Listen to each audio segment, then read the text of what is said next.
Welcome to episode 3 of It's a Beautiful Influence, a podcast about creating you online. I'm Alison. And I'm Krista. And today we are talking about one of my absolutely favorite topics, understanding the creative process. So when you're kind of thinking about the very first steps of the creative process, I hear a lot of people, I don't know about you, but I hear a lot of people that say, I'm just not creative. Oh, I hear that all the time. Yeah, and I'm definitely one of those people that I'm not said creative that. either. Yeah, we've both just said that because when you think of creative, I feel like you think of just the whole category of people who create music, who create songs, just all these different things. Or published authors of fiction novels, yes, right? Painters, things like that. So thinking about being creative sometimes can just be like, oh, I don't think I'm like that. I'm more logical. That's what I always thought about myself. Exactly. So I'm more logical. I don't have that. But the truth is anybody in any industry can and has the ability to be creative. I think we're all created with a creative mindset if we kind of break down the barriers and allow ourselves to be in that space. Exactly. So the first thing that we kind of want to go over when starting the creative process is how to get ideas, right? That's like a block that a lot of people have. Yeah, how can I be creative? I can't even think of anything. Yeah, I have no ideas. I'm not exciting. I'm not fun. Right? And so how to get ideas, we broke it down into 4 categories. So this is one that I kind of came up with that I just love. I've come up with a lot of inspiration from this, is problems. What problems do you or your audience have that needs to be solved? I mean, I don't care what industry you're in or what you're trying to be known for. Your audience has some sort of a problem that you can solve. So. Yes, absolutely. Problems are a huge thing, and that's often the things that just drive you crazy, right? People can find something to complain about all the time. Right. So if we talk about problems, what problems do you have? I'm sure y'all got a list. So when you think of those things that drive you crazy, you can say, okay, how am I going to look at this? It's either going to be a barrier or it's going to be an opportunity for me to solve this problem for people, including myself, because that's so many times how we get inspired is, oh, I can solve it for myself. Okay, I can solve it for other people too. Yep. So the next one is perspective. So that means what kind of perspective or insight do you have that you can share with other people?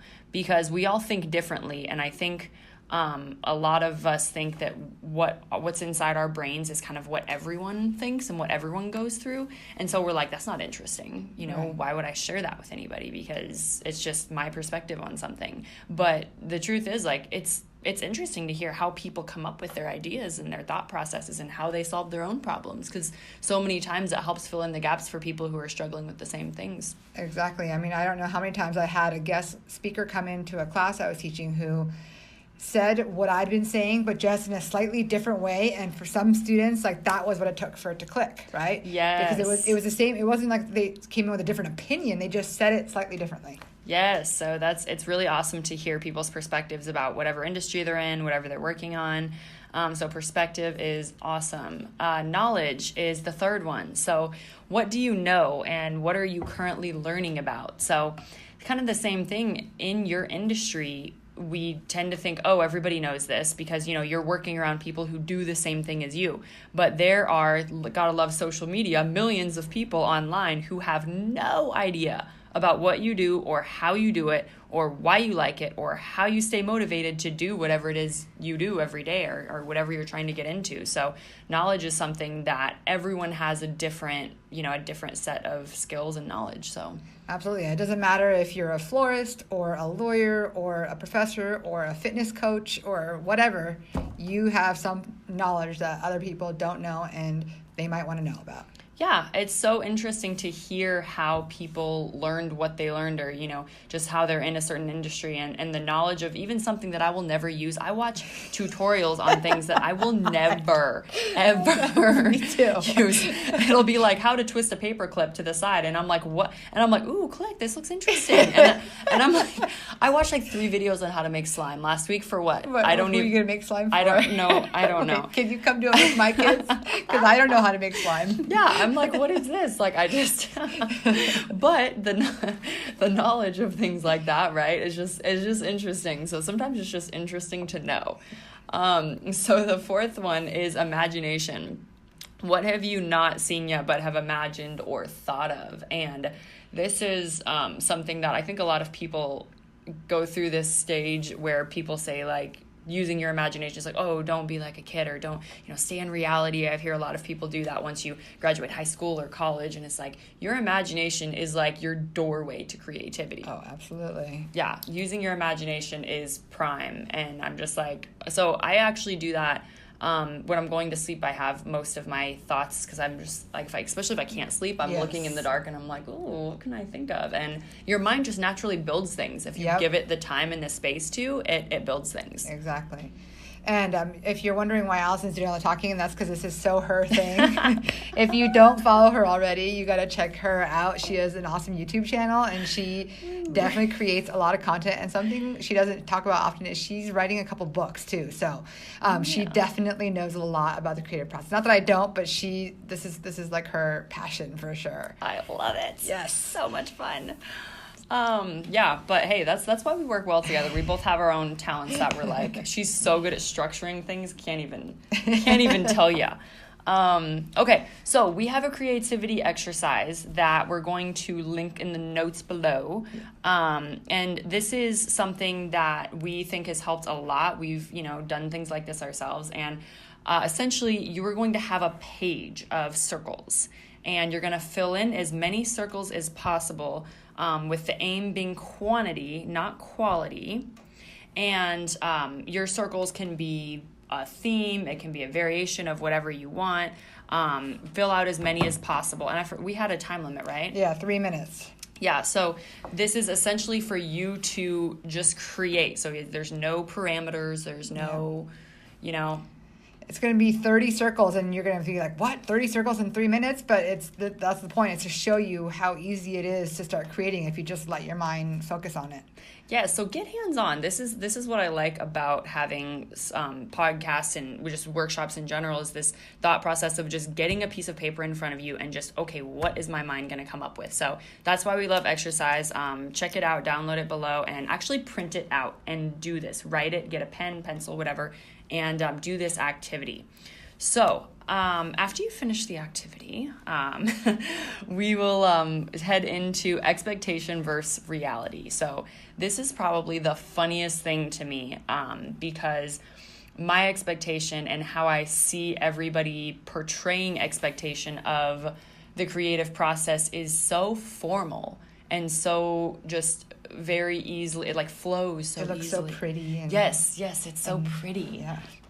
And so the creative process, kind of how I imagine it, or you can just picture like a board with this on it, is you're designing something and you're brainstorming and you're thinking, and then all these visions and ideas come up from your research, and all of a sudden you just have this beautiful like flowy picture with all these arrows going the same direction, and it's done. You have an idea and you have the strategy to do it.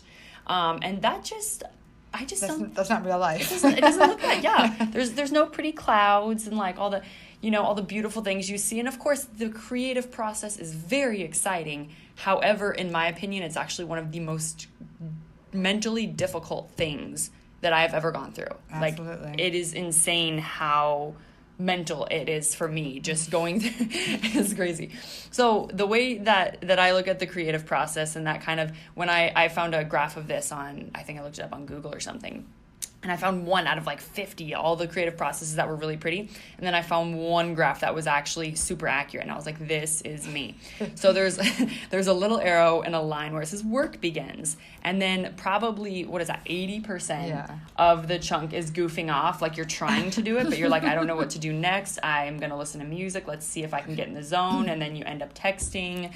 And then you're like, oh my gosh, I haven't done anything. And then you're upset because you haven't done anything. You're like, I'm going nowhere. This idea is going nowhere. Wait, were you watching me last week when I was trying to write this paper? Because this is exactly what happened to me trying to write a 20-page paper last week. You're like, why does this sound so familiar?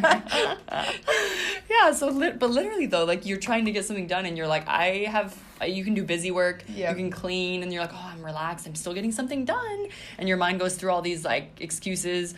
And then you go into the period of panic. Of, oh my gosh, this is due tomorrow. Oh my gosh, I have to have this done in 2 hours, or whatever the deadline is that you have set. And panic mode comes in, and then it's either like crying or stressing, and then you're like yelling at everybody. You're like, no, I'm too busy right now. I can't do this. And then everyone's like, what's wrong? I'm creating. I'm being creative right now. Leave me alone. So then after the panic comes, you're doing all of the work while crying. And that's literally been so. When I made my first fitness trainer, I was literally so upset because I didn't know. I literally felt like I didn't know what I was doing, because if you're looking at something for so long, if you think of an idea you have, or a paper you're writing, or anything that you're trying to complete, and you've been looking at it for days, sometimes months, and you're just like, I don't even know if this is good. This might be terrible. What, so the stress and like the feeling of pressure if I have to make something good or amazing, kind of caves in on you. And so it feels like you have no idea what you're doing sometimes.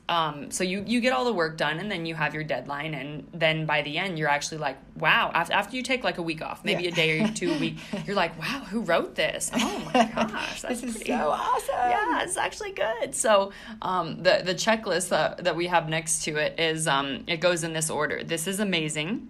This is tricky. This is crap. I am crap, and this might be okay now that I'm thinking about it. And then by the end, this is absolutely amazing. So if you've ever felt any or all of those things, you're totally normal. You're doing really good. You're probably creating something amazing, because if you're following that beautiful flow chart, then I don't think you're doing anything outside of the box. Yeah. So now that you kind of understand the process and how to start getting ideas and where your inspiration can come from, and know that it's totally normal and sort of sane to have that crazy process, you want to start thinking about what format is your content going to take, right? Do you want to write a book?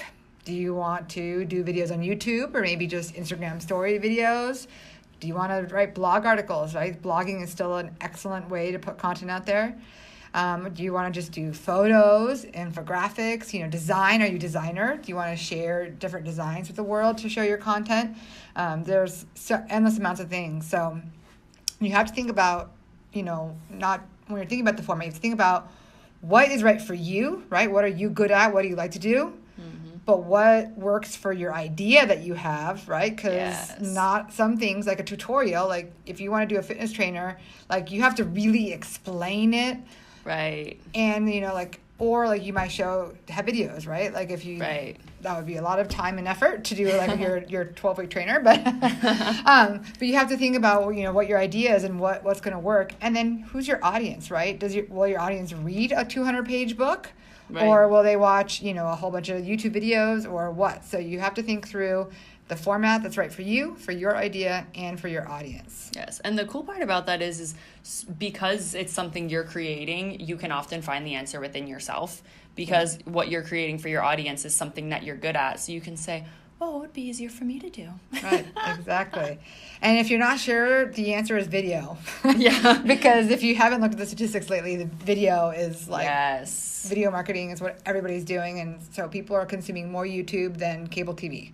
Yes. So definitely, if you're not really sure and you're comfortable with video, it's probably always a good way to go.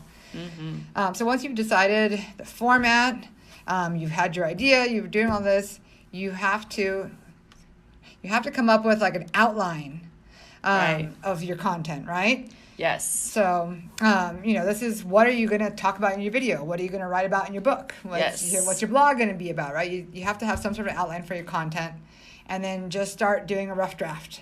Yes, I think your outline is kind of the biggest thing. And it doesn't have to be formal. I feel like when I've tried to write stuff, it never comes out, because I'm trying to fill in all these blanks that I don't understand what I'm even doing yet. But so many times, just like chicken scratching it, like writing little bullet points, or however you can come out, about that idea. It's a really great way, kind of like making your thesis statement. Okay, at least what's the purpose of this? Yep. And from that thesis statement, essentially, you can get, the rest of your content, the rest of your ideas out. Yep. So get some sort of outline, some sort of a rough draft of what you want to talk about or have in your video or write about. And then you have to take a break, right? Yes. You cannot write or create and then edit immediately, like all in the same process. You cannot do that. You need to take a break, because otherwise you're going to start editing and think you have to start all over and think it's crap. Yes.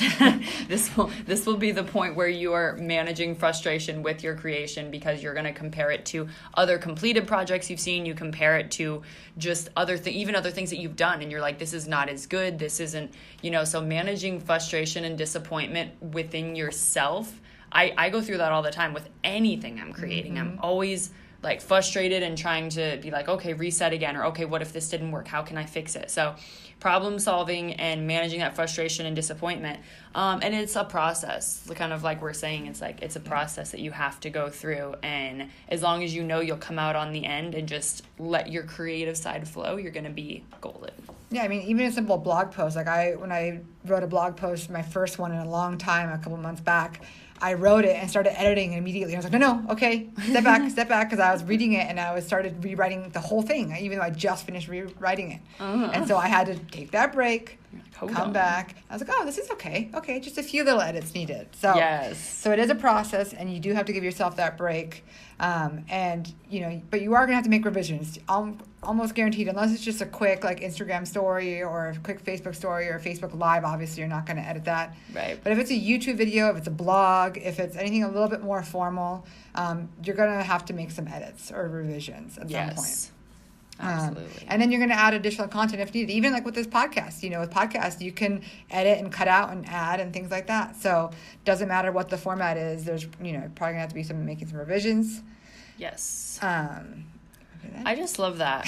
So there's one of our favorite quotes by Einstein: creativity is intelligence having fun. And I think that says a lot about those two things going together, because I think a lot of culture is like, you're either intelligent or you're creative, and those are like two separate ideas. And the intelligence and the creativity flow together. I think it's such a beautiful thing. Yeah, and that's coming from Albert Einstein, who we all know is extremely intelligent. So, so once you've gone through this whole process, you're going to come up with your final version. I say quote unquote final, because this is the point where you want to get some feedback, right? Mm-hmm. And this needs to be from a person or a group that you trust to give you good feedback. So they're not going to just be a hater, right? You don't want to share this with somebody who is not believing in what you're doing. Right. You want to have a person or a group, like the Creating You community, that will actually give you some critiques if necessary, but in a way that encourages you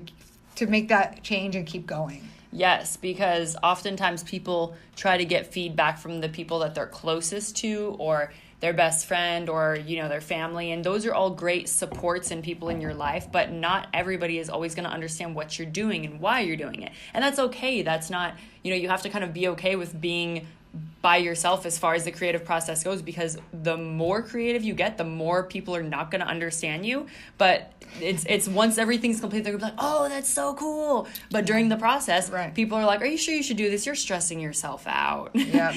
And you're like, yes, there's something amazing coming. Yeah. So yes. And like my husband, like one of my biggest cheerleaders, but I do not share with him any stuff I'm creating until it's done and like out in the world, because he does not get what I do at all. Right. Like, great, honey, go do it. You're awesome. You're amazing. I know you're going to rock it. But if I showed it to him to like read it or look at my videos or whatever, he'd be like, I don't get it. Like, not that he'd try to be mean, but he's not the person I'm going to get feedback from. So even if somebody loves you dearly and supports you in what you're doing, if they're not kind of the person that understands what you're creating content for or what you're creating about. That's what I always say with taking advice from people. Only in the category that you're working, only take advice from people who are where you want to be. Because if somebody's, the advice that they're going to give is what they do themselves, and if they're not where you want to be, you don't want to go that direction. So it's important who you take advice from. Yeah. So once you get that kind of initial beta test of your content out there and get the feedback, then you can make some edits if you needed, if you feel like they were good comments that you got. And then you are ready to share your creation with the world. Yes. Which is the scariest and most exciting part, right? Yes. Hitting that publish or upload or whatever it is very, very scary, but exciting. So then the thing is depending on what your content is, you do want to track and review your results. So if it's a YouTube video, am I getting views? Am I getting subscribers because of this video? If it's a podcast, am I getting downloads? Am I getting reviews? If it's a blog article, is it getting shared? Or people commenting or whatever? So you want to do that, because how else do you know if your creation is meeting your audience's need or is on the right platform? Maybe it's not the right platform. Maybe it's amazing content. The idea is perfect for your audience, but it's not in the right place. Yes, completely agree. And yeah, tracking is the only way to tell. I mean, you can have all the right stuff, but figuring out what platform or what part of content people like better, and that's how you kind of get down your exact niche of what you want to do and what your audience responds well to. So that's definitely important. And so it's a learning process, right? It's never a final destination. So right. Once you have put that creation out there and you see that something successful, then you can learn from that and try to keep, duplicating that success. Yes. But if it's a flat out failure, or there's not as well, it doesn't do as well as you wanted it to or needed it to, then you can try and learn from that and see how to make it better next time. Yes. So how to actually put this into action. This is huge, huge, huge. I know we've talked about this a lot. Spending the first 30 minutes of your day free of electronics. That means when you wake up, you do not pick up your phone and immediately start looking at your phone. Yes. No emails. No, unless, your house is on fire and your app's telling you, like, get over to, the kitchen, whatever. Other than that, you can put your phone down. And give your mind time to wake up and think. And I don't know about you, but when I wake up in the morning, I'm confused a lot. I wake up and I'm like, what is going on today? And what day is it? Why am I awake? Yes, but your mind at the beginning of the day, you're either creating and thinking of how to solve your problems for the day, how to get ready and what route you're going to take on what you're going to do, or you are teaching your brain to respond. When you pick up your phone, your brain's saying respond to emails, respond to text messages, respond to likes on Instagram, or the likes that I didn't get, my brain's responding to that, saying, oh, what did I not do right? And we want to create. We don't want to simply be responsive throughout our day. We want to navigate our day and be adjustable in everything that we're doing. Yeah. So. And I've become more intentional about this in the last several months, and it makes such a huge difference in my brain's ability to just be on its best behavior that day. Right? Because the days that I wake up and I get sucked into my phone, then my brain's I feel like it's on fire all day. Like I'm trying to run around and put out fires and go crazy. But if I actually take that, and that first 30 minutes, if you're a person that prays or meditates or whatever, that's a great way to make sure you stay off your phone. Maybe take some of that time at least, or just sit there with your cup of coffee and just stare at the wall or outside or whatever. Do that. Right? I literally do. Yeah. So then the other part of this, I still have problems relaxing for this amount of time, but another thing that helps tremendously is taking 7 to 12 minutes a day to sit still and think. Just do nothing. Don't read, nothing. And that seems really difficult sometimes, especially when you have a busy day. But this is part of what helps your brain create. You're reflecting on what's happened in your day. You're reflecting on your problems. You're reflecting on your ideas. And that time to think and create is part of how your brain finds the ways to solve the problems that you're going through. Exactly. But you could do a lot of thinking and a lot of idea generating for a long time and not get anywhere, right? It's true. So you have to set some deadlines. Yes. Gotta love those. And, and make them realistic. But don't make it, I'm going to have this done by 2020, right? So give yourself some real time, but also make it soon enough that you're actually going to take action on your ideas and on your creation. So. Yes. Absolutely. All right. Well, we are so glad that you decided to join us for another episode here on the Creating You podcast, or It's a Beautiful Influence podcast, right? Yes. We're still learning the name. But if you have not heard our first couple episodes, we'd love to have you go back and listen to those. Please make sure you subscribe so you can get our new episode that we drop every week. And follow us on all the socials. We'll have it in the show notes, but Creating You online on Instagram or Facebook. Alison K. Furno and Krista Fabric on Instagram and Facebook. Would love to connect with you and get to know more about you. Oh, yeah. And we hope you will join us for for our next episode that's going to be an overview of social media tactics. Oh, yeah.